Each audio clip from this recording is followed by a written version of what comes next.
In 2005, when Labour postured the whole idea of the ETS, you said here, and I'll quote, "The madness of the government's new tax is that New Zealanders will be the only people in the world to pay for it.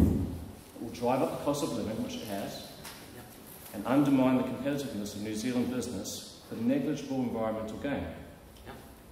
And so here, if we look at the facts, I'd like you to which might not be popular here. No, I'd like you to finish the quote.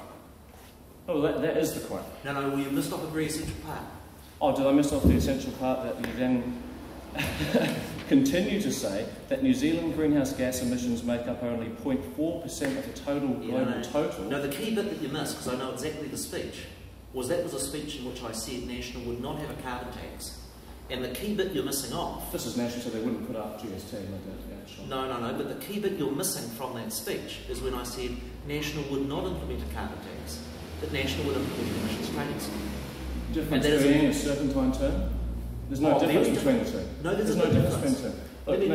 Here's a big difference. Other countries get billions of dollars, Indonesia being one, for their natural mature forest being a carbon sink. New Zealand doesn't receive any.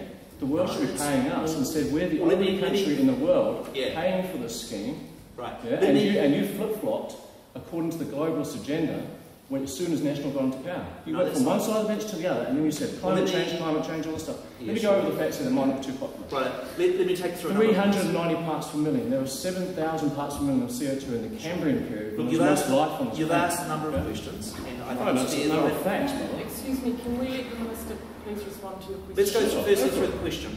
You've asserted there is no difference between a carbon tax and emissions trading scheme. Let me explain a core difference.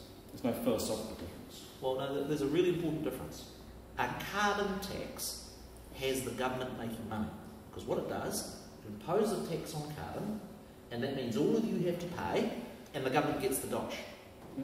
An emissions trading scheme, and the emissions trading scheme that we have implemented, the government's not made a penny. Exactly. So what's happened is that we collect money from you, and each of you go and buy petrol at the petrol station, you're paying about an extra 3.5 cents a litre for the gas. Where does the money go? Does it go into the government's coffers? No, it does not.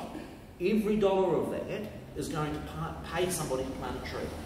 And so I say the key difference between an emissions trading scheme and a carbon tax is a carbon tax is one where the government gets the money, an emissions trading scheme is where the money goes for someone to offset the emissions, such as a forester. Okay, but the second point you've accused me of, let me finish, because I'm going to square it off.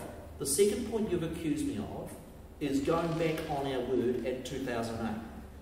I will provide you a copy of exactly what myself and Nikki said about emissions trading and climate change in 2008.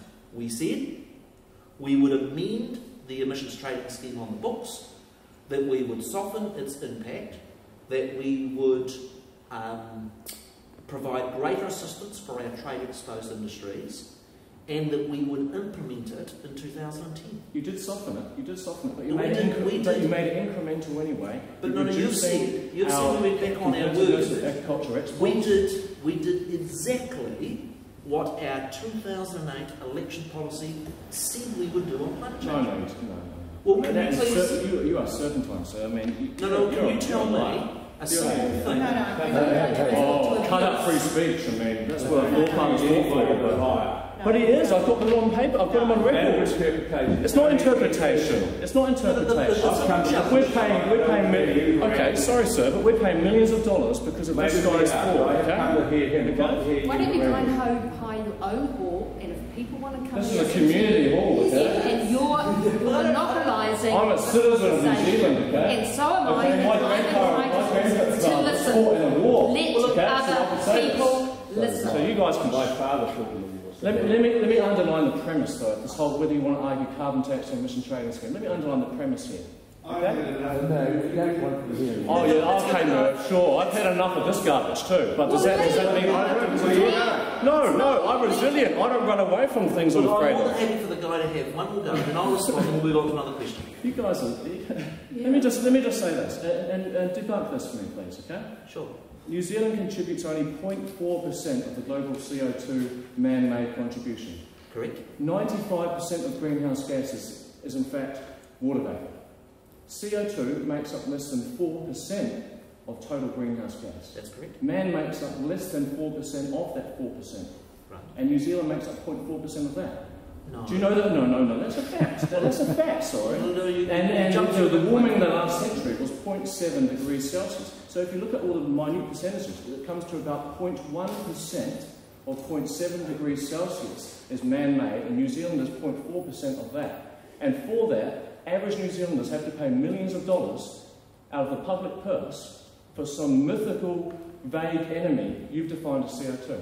It's absolutely ridiculous and preposterous. Yeah. Well, and I'm the idiot here because I know some facts and I can read. Sure. Well, look, you have an I think you're wrong. To it. I think you're totally wrong. I'm just laying out the facts. You're totally wrong. Well, the core of your totally please, I'll take the email. Listen, Minister, finish, please. The core of your opinion is that you think that the concerns that there is globally around climate change are incorrect. And look, I'm saying there are people that hold that view, and they're entitled to hold that view. That is not the view I hold. I'm not actually one that says that the climate change science is 100%. And the analogy that I give to people who say, look, there are some questions. I'll tell you the biggest question is actually one that you did identify, and it's this. The biggest uncertainty around the science of climate change is around the secondary effects of water vapour. And I'll tell you what the question is.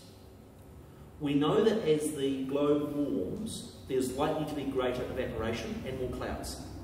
And the question that the scientists are trying to understand, will those more clouds result in more insulation, and so higher temperatures again, or will it result in more solar reflection involving a cooling event? The underlying view I take on those uncertainties is that we do need to keep ourselves abreast with the science, but that is not an excuse for doing nothing. And as my previous occupation and my PhD is in geotechnical engineering.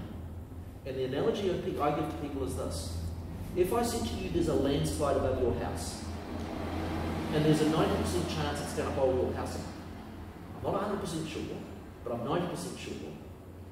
Do you think we should do something to try and protect your home? That's fair enough. A logical person would say yes.